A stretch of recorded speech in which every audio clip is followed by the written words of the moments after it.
In a quiet Chinese town stood an old hotpot restaurant, Wang's Firepot. After 10 o'clock, the place was always empty. The owner, Lu Ru Tai, often sat alone, staring at the giant pot in the back kitchen, thinking about what happened 3 years ago. That autumn night, a young couple came for dinner. They argued halfway through the meal. The girl cried and shouted, "I never want to see you again!"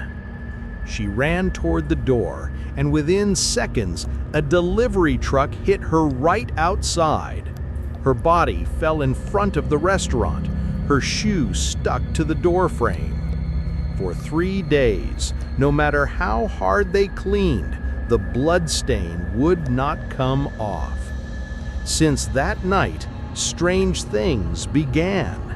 Every midnight, if the pot was left on the stove, the broth would start boiling on its own. Bubbles would rise, and on the surface appeared the blurred face of a woman.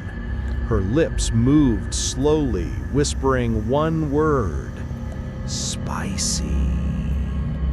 Lu tried hiding the pot, but every morning it was back in its place, steaming with a thin layer of red oil floating on top. One night, the worker, Li Jin Jiao, stayed for the night shift. He heard bubbling sounds, peeked inside the kitchen, and saw the woman's face more clearly than ever.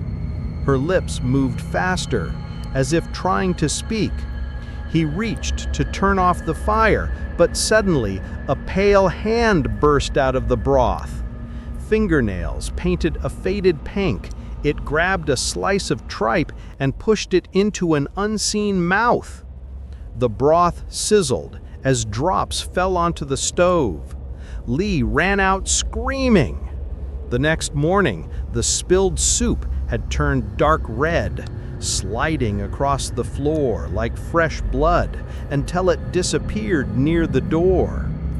Lu checked the security camera. There was only Li standing there alone. Floating on the surface of the pot, half of a pink fingernail, the same color as the dead girl's nails. Lu buried the nail behind the restaurant, but it came back the next night. Desperate, he brought a priest. The priest placed a talisman above the kitchen door. 2 nights were quiet. On the 3rd, Lu heard footsteps, fast, frantic, like someone chopping meat. When he opened the door, he saw pieces of frozen meat arranged on the cutting board, forming 2 trembling words: "Help me." One piece, shaped like a tongue, had a clear bite mark, still bleeding. The next day, the freezer lock was broken again, and the meat reappeared on the counter, covered in dozens of tiny bite marks. From then on, Lu closed the kitchen at 10. He never filled the pot completely again.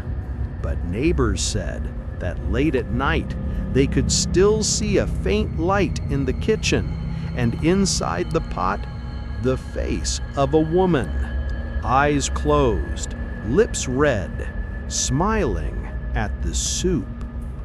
One day, a faded restaurant receipt was found stuck in the window frame. It was dated the night the girl died. It read, "Beef tripe, less spicy." The paper was wrinkled, like it had cried. Weeks later, a man wearing a black jacket came in. He ordered the same spicy pot. Lu tried to stop him, but the man said, "That's how my girlfriend always liked it." As the broth began to boil, he screamed, "There's a hand! It's grabbing my chopsticks!" He ran out, and the soup twisted itself into the shape of a woman's face. Half a pink fingernail floated on the surface. Now, Lu keeps the pot sealed under an iron lid. But every midnight, a faint chewing sound still echoes from beneath, and if you listen closely, you can hear a whisper. So spicy.